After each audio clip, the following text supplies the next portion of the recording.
The Ohio State Buckeyes, their over-under is 10.5. They were 11-2 last season, lost to Michigan for the third straight year, then proceeded to lose to Mizzou in the Cotton Bowl, I believe 14-3? Sounds right. Something like that. Yep. Wasn't a very high-scoring game at all. Let me be very clear about Ohio State this year, Dan. Please. It's a 3-game season.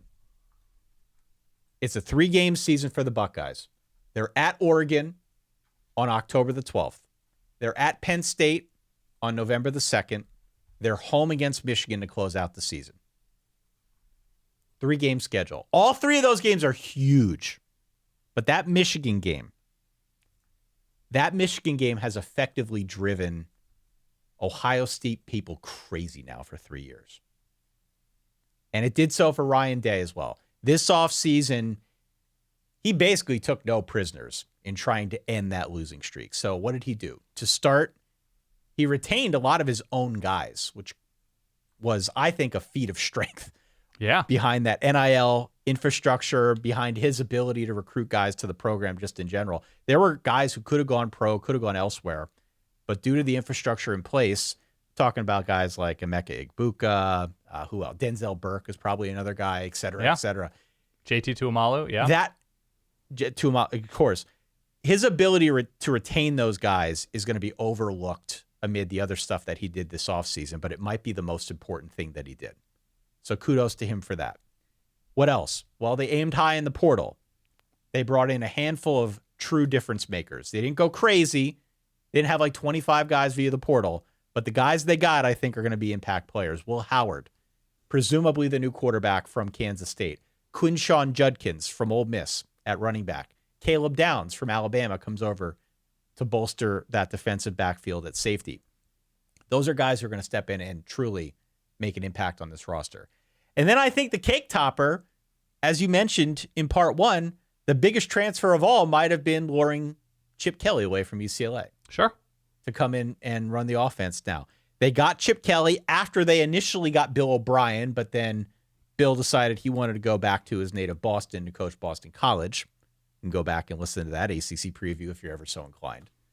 They ultimately now end up with Chip Kelly, a guy who Ryan Day is very familiar with. Yeah. That triumvirate is a very, very big deal. But the Kelly thing in particular, I think, is an enormous win for Ryan Day because Chip is obviously a proven offensive mind.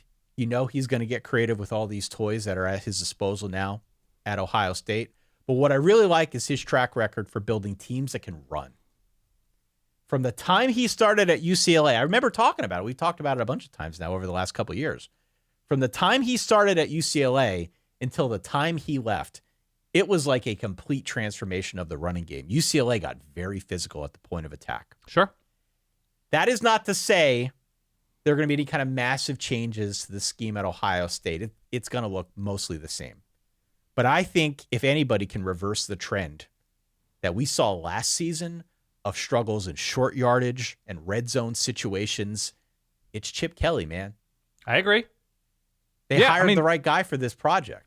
Hey, sorry for the quick interruption, but it'd be incredible if you considered subscribing to the Solid Verbal YouTube channel right down below. Look at the running backs at Oregon. Look at even the recent running backs at UCLA in last year. I guess it was TJ Harden, who developed nicely as a young player. I like TJ Harden a lot. Zach Charbonnet a few years ago. His Chip-specific run game is what has separated him as an offensive mind. Win or lose, whatever his reputation, his ability to play with the eyes and play with tempo. And I think Justin Fry, the offensive line coach for Ohio State, was with Chip at UCLA. So there's familiarity there, even if Ohio State fans don't love the job Ohio State's done along the offensive line recently, which I'm sure you'll get into, that there seems to be every reason to think that there will be a smooth transition in terms of what this ceiling can be on offense. Totally. And I do think this was a smart hire. You could argue that they upgraded with Bill O'Brien leaving and getting Chip Kelly. I think that's a fairly straightforward statement. That's not even a take. Right. I really like what he brings to this offense now. I think in totality, you're going to see a line that is better. Obviously, a quarterback that is both bigger and more mobile than what they had last year in Kyle McCord. And a running back room that's just loaded with high-end talent. It's loaded between Trey Henderson and now Quinshon Judkins. he's going to have plenty of toys to play with in that backfield. Building the better ground game makes the passing game better and even harder to stop. Will Howard, another guy who I think is a definite upgrade over what they had last year in Kyle McCord. Kyle McCord was fine, but Kyle McCord's gone. He went to Syracuse now. The combination of Will Howard with this receiver room, which is cartoonishly good, added Jeremiah Smith, the top wide receiver in the 2024 high school class. He's going to start from day one alongside Emeka Igbuka, alongside Carnell Tate. It's like there's no weakness here on this offense. There are areas for improvement, but nothing that you look at and you say, aha, that's the thing. That's the thing that Michigan's going to go at. That's what they're going to use to beat Ohio State this year. Right. Unless there's an injury, maybe I can talk about that. I don't know. Like, I don't see a whole lot here that leaves Ohio State too vulnerable on the offensive side of the ball. You feel that good about their line? I know they got the Alabama center who had the snapping issues. Seth McLaughlin. Yeah, the line is a work in progress. I don't love their left tackle situation. But again, that's one guy. That's a pretty important position. It's an important position, but it's one guy. And I think we will see the line improve. I think with this new mindset, we will see the offensive line, the offense as a whole improve. Okay. And I think, honestly, it's more of the same story on defense because there's a lot back. Plus, you add in Caleb Downs. If you want to add all those together, it's like 9 returning starters. It's really just Tommy Eichenberg and Steele Chambers who are gone at linebacker. Otherwise, it remains in state from the top 5 defense that we saw a year ago. The secondary, I think, is again loaded. This is all a very, very, very long-winded way of saying this. I think you can write Ohio State into your playoff with a Sharpie marker. Sharpie, not a sponsor, could be. I don't see how they end up anywhere other than the playoff this year. They need to tweak the offense. We know that. But there's more than enough ammo here to do it. There is no way this team, as presently constructed, misses the playoff. Even if they lose 2 games. Mm-hmm. Even if they lose 2 games, they're still going to be a strong contender for this thing. And for as much as I'd love to look at the schedule and say, Dan, here's a snake in the toilet. Beware of this team, Dan Rubenstein. Iowa, Nebraska, Northwestern at Wrigley Field. Like, I don't see any of those teams being in the same class. Ryan Day doesn't lose those games, right? That's actually his thing. I know. And that's sort of the point. Like, we know where the spots are in the schedule. I can talk about them next. Yeah. But outside of the very obvious games that could be trouble for Ohio State, the 3 that I mentioned earlier, nobody else is even close to these guys. Write them into the playoff. Do it now. I'm not even going to put it in the volcano. Take a toe. I've got more takes for the volcano later. But it doesn't even feel like a take to me. This team is just that loaded. And your guy, you haven't even mentioned Jim Knowles yet. Jim Knowles, man. Jim Knowles knows how to coach up a defense. They're blitz a lot. Okay, so this there's nothing you can look at talent-wise that is of real concern. Will Howard had a down year last year. He wasn't great immediately when he was at Kansas State. Had the breakthrough year a couple years ago in relief for Adrian Martinez. Does that sound right? Yeah.